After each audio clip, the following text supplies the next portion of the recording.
warahmatullahi wabarakatuh, Ibu. Waalaikumsalam warahmatullahi wabarakatuh. Iya, semoga tidak mengganggu waktu Ibu ya. Saya memiliki tugas dari program guru penggerak Ibu, yaitu mewawancarai Ibu tentang pengambilan keputusan berdasarkan nilai-nilai kebajikan. Bisa Ibu minta waktunya? Boleh. Iya Ibu. Jadi pertanyaan saya Bu yang pertama, bagaimana Ibu dapat mengidentifikasi kasus-kasus yang merupakan dilema etika ataukah bujukan moral Bu? Kalau kita mau mengidentifikasi masalah dilema etika dengan bujukan moral itu, memang kita perlu hati-hati karena ini menyangkut masalah kepentingan siswa. Iya. Ya, yang itu yaitu apakah kita terima ini anak tetapi sudah melebihi kapasitas siswa yang diterima, tetapi tidak diterima ini anak usianya juga sudah terlalu tinggi, sudah semestinya dia sudah duduk di kelas 3 karena sudah 9 tahun, sementara dia baru masuk mendaftar kelas 1. Oh iya Bu. Jadi kasus ini Bu merupakan dilema etika atau bujukan moral menurut Ibu? Kalau saya bisa masuk juga pada dilema etika dan juga bisa masuk pada bujukan moral. Oh iya. Kenapa saya katakan? Karena kita ambil anak ini sudah melebihi kapasitas yang ditentukan, yang semestinya kita cuma 28 atau 32, tetapi kita tambah menjadi 33. Ya.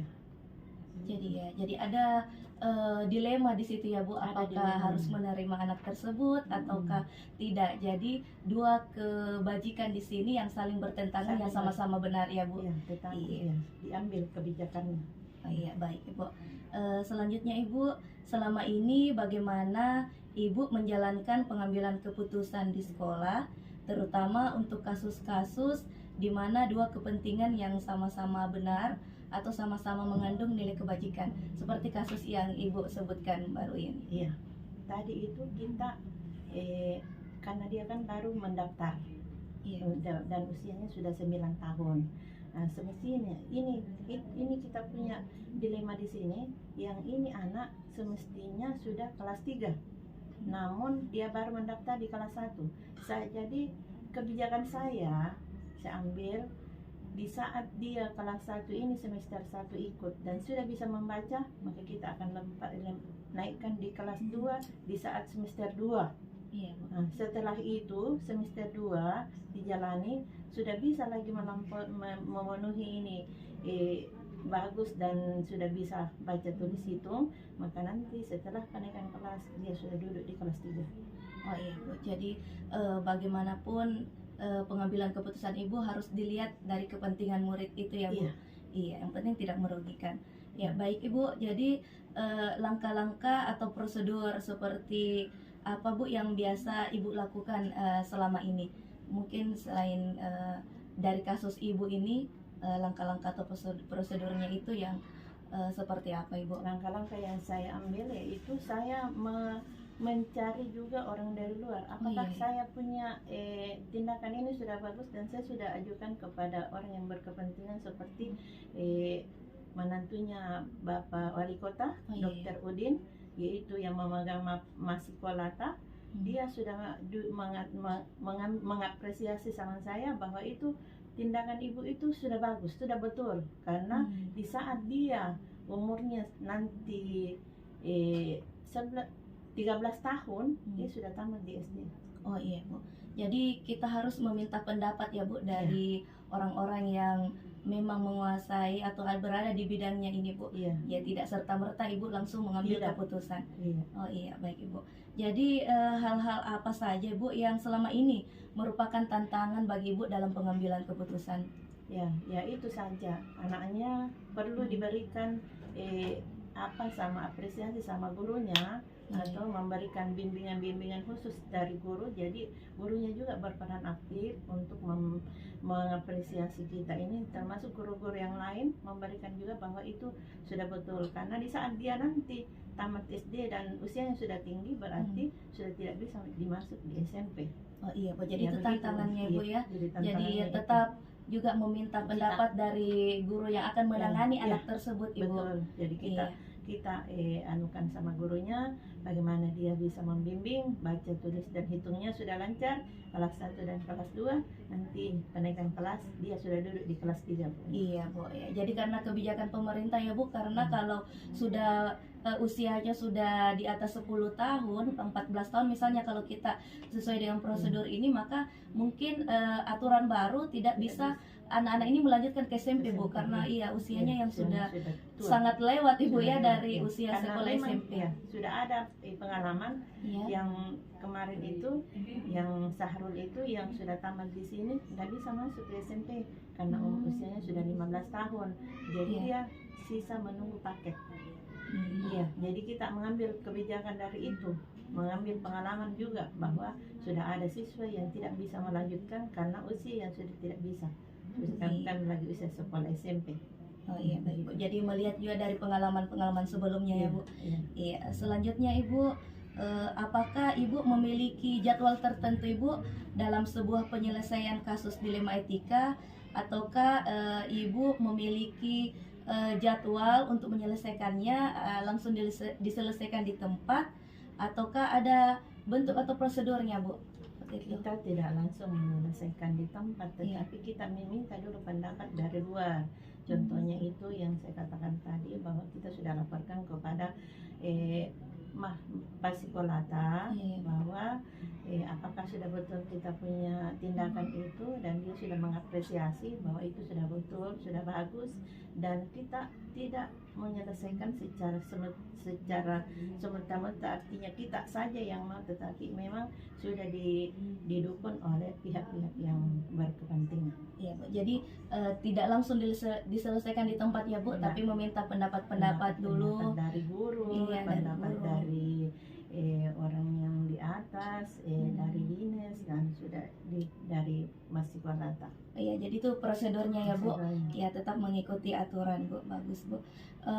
Ya Bu, selanjutnya, adakah seseorang Ibu atau faktor-faktor yang selama ini mempermudah atau membantu Ibu dalam pengambilan keputusan pada kasus-kasus dilema seperti yang Ibu jelaskan tadi? Iya, yang mempermudah itu adalah guru. Kita bekerja sama Iya. dengan guru supaya tidak terkendala dari ini anak, dan memang sudah maksudnya dia ditangani dengan baik, dan laporannya guru dia memang sudah pintar membaca dan menulis dan berhitung. Iya Bu, Jadi ya itu guru kita kerjasama. iya Bu. Jadi tetap ada kerjasama kolaborasi dengan guru Bu untuk menyelesaikan Iya. kasus-kasus dilema seperti ini ya Bu.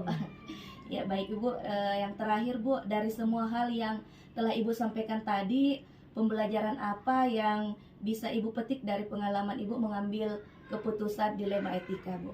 Ya, jadi itu artinya kita tetap berpihak kepada anak supaya anak tetap bisa sekolah, anak itu bisa melanjutkan pendidikannya ke jenjang yang lebih tinggi setelah tamat SD. Dan kita memang belajar dari pengalaman bahwa sudah ada siswa yang sudah tinggi umurnya tidak bisa masuk SMP, sudah ditolak untuk belajar di SMP. Jadi kita belajar dari itu. Jadi kita tidak mau lagi ada anak lagi yang putus sekolah sampai di SD saja karena umurnya sudah tidak. Iya, jadi intinya Bu, semua keputusan yang diambil kalau mengalami kasus dilema seperti ini tetap mementingkan kebutuhan murid Bu. Iya, berpihak pada murid. Iya, baik Ibu. Terima kasih Ibu atas waktunya. Semoga kasus-kasus seperti ini yang terjadi di sekolah kita bisa kita mengambil hikmah Bu ya dari setiap kasus seperti ini dan mengambil keputusan yang terbaik Ibu. Ya, terima kasih Bu atas waktunya. Saya mau kembali ke kelas Ibu.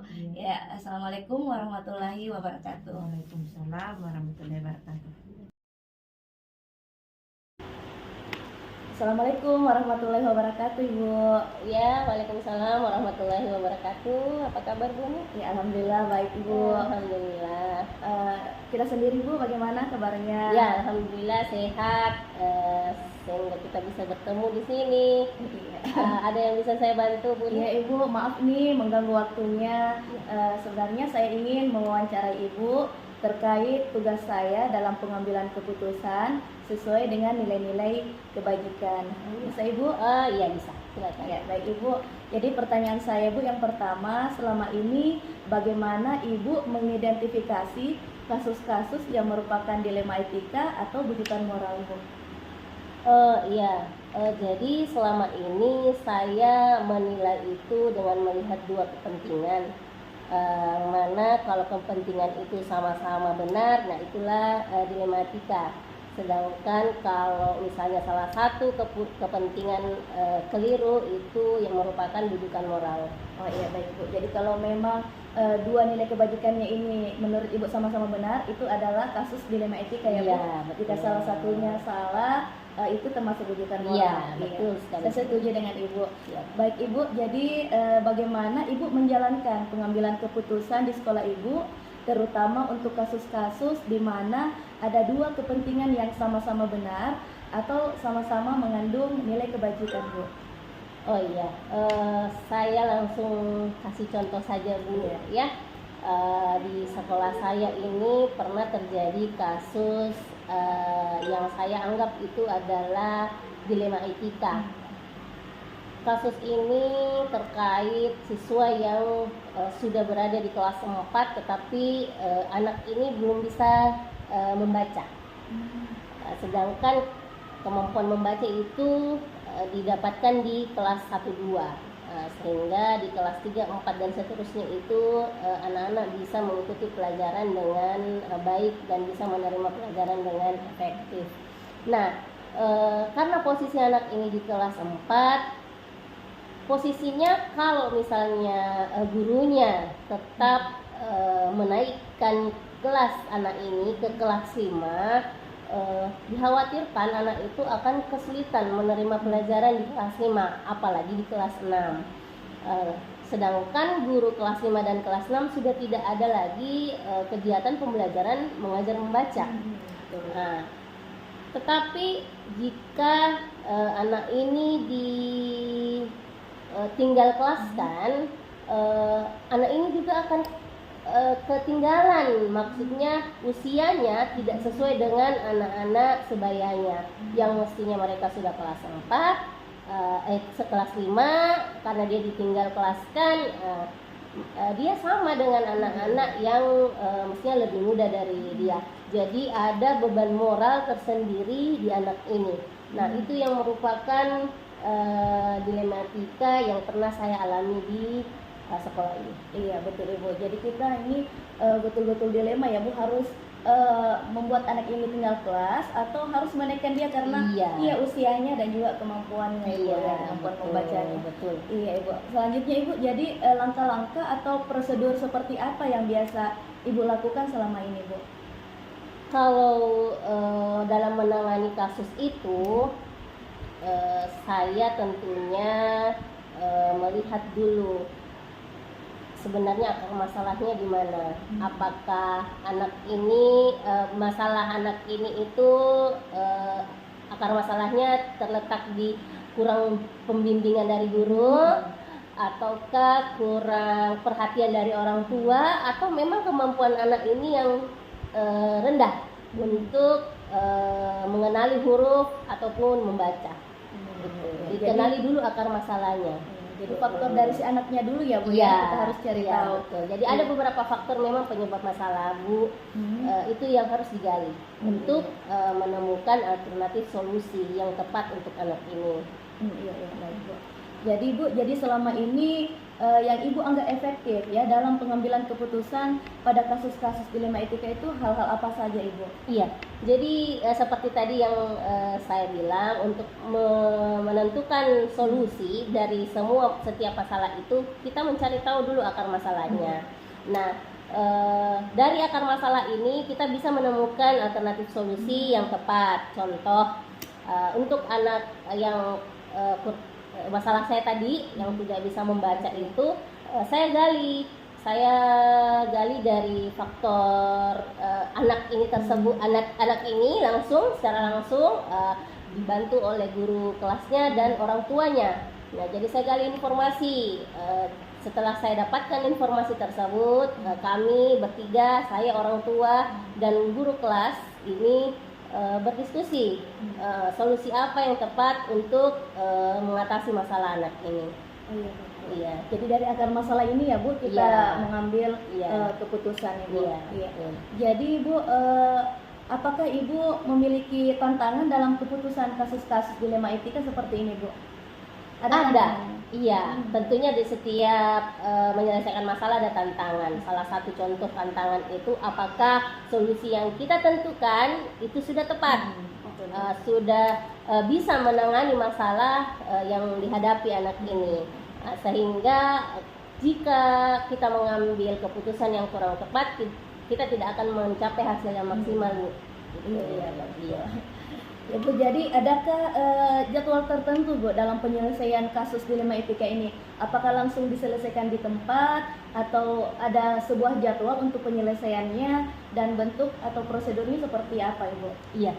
Jadi tentunya dalam menyelesaikan masalah yang agak rumit seperti ini, saya merasa harus ada waktu yang ditentukan, jadi tidak langsung diselesaikan di tempat, karena ini harus terjadwal, terus apa yang harus dilakukan guru, terus bagaimana koordinasi guru dengan orang tua, itu semua harus terorganisir, supaya kita bisa mencapai hasil yang maksimal, bisa mengatasi masalah tersebut. Ya, jadi intinya terjadwal ya Bu, tidak boleh langsung diselesaikan di tempat, tapi mencari alternatif yang terbaik ya Bu untuk anaknya. Betul. Iya Bu. Jadi tadi Bu, adakah seseorang Ibu atau faktor-faktor yang selama ini mempermudah atau membantu Ibu dalam mengambil keputusan dalam dilema etika Bu? Iya, tentunya saya tidak bisa mengatasi masalah ini sendiri. Saya membutuhkan bantuan guru, utamanya guru kelas si anak ini, dan juga kerjasama dari orang tua si anak ini.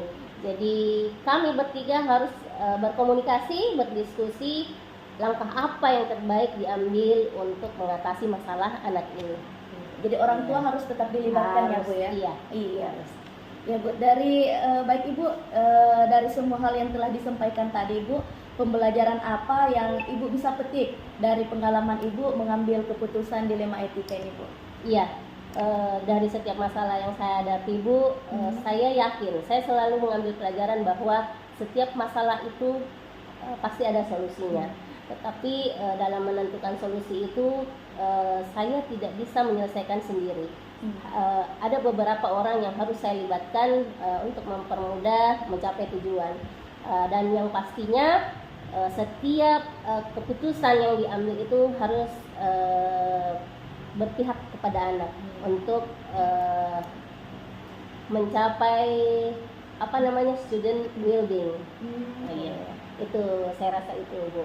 Iya baik Ibu, jadi semua keputusan yang kita ambil ini harus tetap kita melihat apakah ini berpihak pada anak Ibu sesuai dengan kepentingan anak tersebut Ibu. Betul sekali Bu. Luar biasa sekali Ibu bincang kita hari ini. Cara Ibu mengambil keputusan itu saya bisa belajar dari Ibu.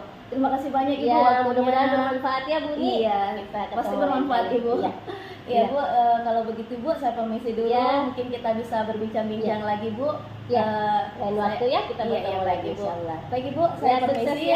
Assalamualaikum warahmatullahi wabarakatuh. Waalaikumsalam warahmatullahi wabarakatuh.